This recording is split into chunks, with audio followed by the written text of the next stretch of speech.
D'abord, le contemporain, par définition, c'est une adéquation au présent. Et donc, c'est notre préoccupation première. On veut voir comment cette génération montante, donc cette scène émergente, elle est en adéquation avec son présent. De quelle manière elle agit, elle réfléchit, elle crée. Nous, on reçoit environ 2000 dossiers, donc c'est vrai qu'on les réduit, entre guillemets, parce qu'on a mis en place un comité de sélection avec lequel on travaille, donc on est accompagné pour la sélection, et ça, c'est quelque chose auquel on tient. C'est important que ce soit un choix, je dirais, un peu collégial et qu'on ait d'autres regards que simplement les nôtres sur cette sélection. Donc effectivement, il faut que le dossier soit percutant dans l'ensemble des 2000 dossiers reçus. Et ça, c'est la première chose. Après, il faut que là encore, ce soit en adéquation, entre guillemets, avec son temps. On cherche vraiment des artistes contemporains qui amènent des nouvelles formes, des nouveaux questionnements, quelque chose qui ressorte, je dirais, de la masse. Donc c'est vraiment l'idée de regarder qui sont ceux qui ont un pouvoir de se singulariser. Donc de sortir des redites, des clichés, voilà, ceux qui ont des choses à dire aussi. Donc voilà.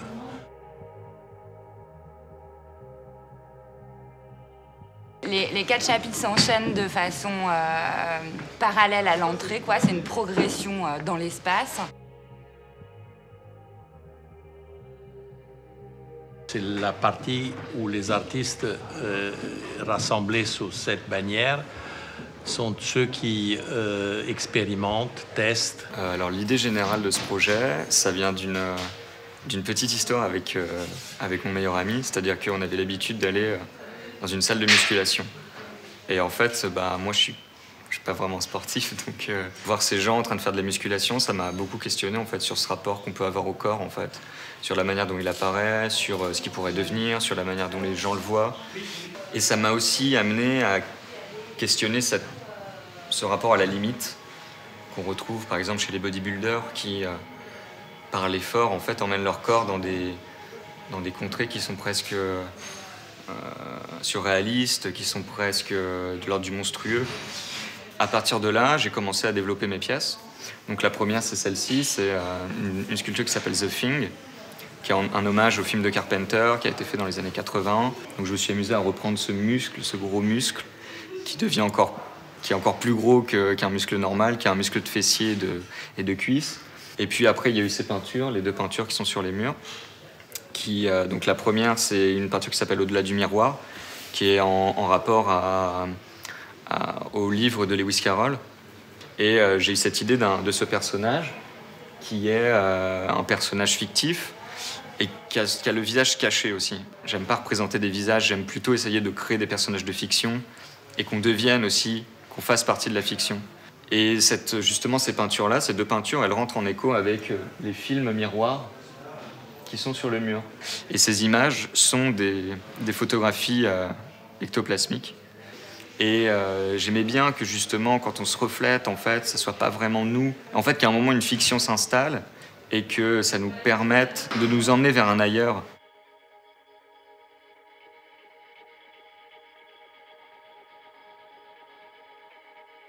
S'intéresse en gros à des questions sociales et sociétales de façon un peu générale. On a rassemblé les artistes qui s'intéressent à ces questions de façon un petit peu générale. Tu as des rencontres avec des personnes et tu as des rencontres aussi avec des matériaux. Et en fait, j'essaye d'avoir le même fonctionnement avec les personnes qu'avec les matériaux, essayer de me réapproprier les matériaux et d'en raconter une histoire. Je pense plus m'interroger sur des personnes qui sont mises en marge de la société et en fait leur redonner une identité, les mettre en avant, comme par exemple Monsieur Bobigny, qui est un sans domicile fixe, qui vit sous un abribus. Et en fait, cette personne vit comme ça. Elle vit avec des chaînes qu'il a fait en fait en ramassant des choses dans des poubelles, etc. Et en fait, pour lui, toutes ces chaînes représentent une sorte de gris-gris, une sorte d'armure pour le protéger en fait des maux de la société. Le corps dans mes œuvres sont suggérées. Elles ne sont pas forcément complètement présentes. Par exemple, avec le monochrome en henné, on sent une matière, on sent une texture, mais il n'y a pas de corps précisément.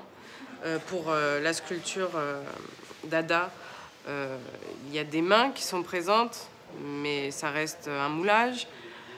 Pour Monsieur Bobigny, il n'y a pas de visage. Je préfère ne pas mettre le corps en entier et plutôt me focaliser sur un détail en particulier qui me semble en tout cas plus fort de sens. Qui s'intéressent vraiment aux artistes, ils vont questionner, on va dire, la forme, dans le sens, une sorte de tradition qui s'inscrirait dans une histoire de l'art permanente.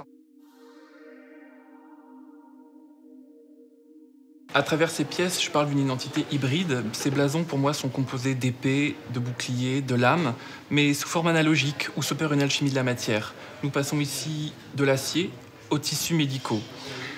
À travers cette sublimation se cache pour moi une transhistoricité sur la filiation et donc sur des potentialités de carcans. Des carcans qui sont sociaux, familiaux, voulus ou non voulus. Disposés au mur sous forme de dispositifs en tension, où la contrainte physique dans ses contours ramène une esthétique BDSM, donc sur le sadomasochisme, sur des contraintes de domination, de soumission. Et en même temps, nous avons matériologiquement une contrainte physique qui est totalement possible parce qu'elle s'incarne à travers ses sangles, ses anneaux, ses rivets. Dans mon travail, je parle de médiévalisme. C'est assez important parce que c'est un concept qui était paru au XIXe siècle et en fait qui s'opère avec un héritage culturel de l'époque médiévale qui est retransformé, qui est idéalisé, qui est adapté à la société dans laquelle nous vivons aujourd'hui. J'ai utilisé la lavande pour avoir une troisième dimension, une dimension qui est olfactive. C'est une installation qui est dans l'hypersymétrie, dans l'hypercontrôle, et justement, je voulais ce décalage. Et la lavande, elle a, en plus de ce côté extrêmement chaleureux, un côté antiseptique, un côté médicinal qui est extrêmement fort, et donc qui se rapporte et se ramène aux orthèses.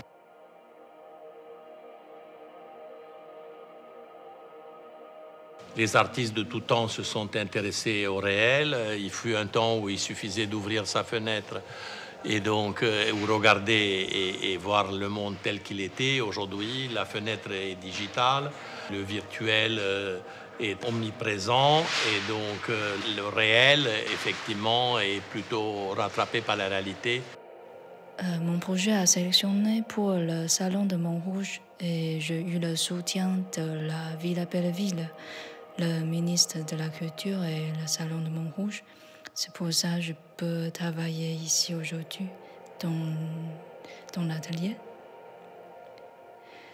Quand je réfléchis à une pièce, j'aime imaginer une histoire autour, un environnement. Par exemple, imagine qu'on est dans une salle de bain en savon. Est-ce qu'il pleut dehors? Est-ce qu'on touche le mur? Est-ce qu'il est mouillé? Quelle odeur on sent quand on ferme les yeux, etc., etc.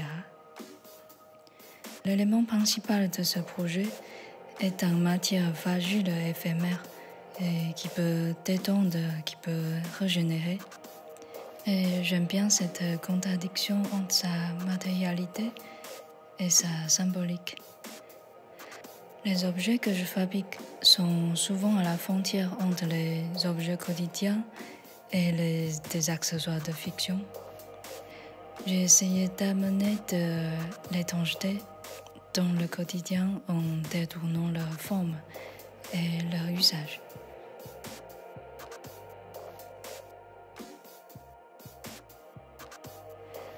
L'installation que je présente au Salon de Montrouge est une salle de bain faite en savon, fabriquée à l'échelle 1, avec des dessins d'installations sonores et vidéo.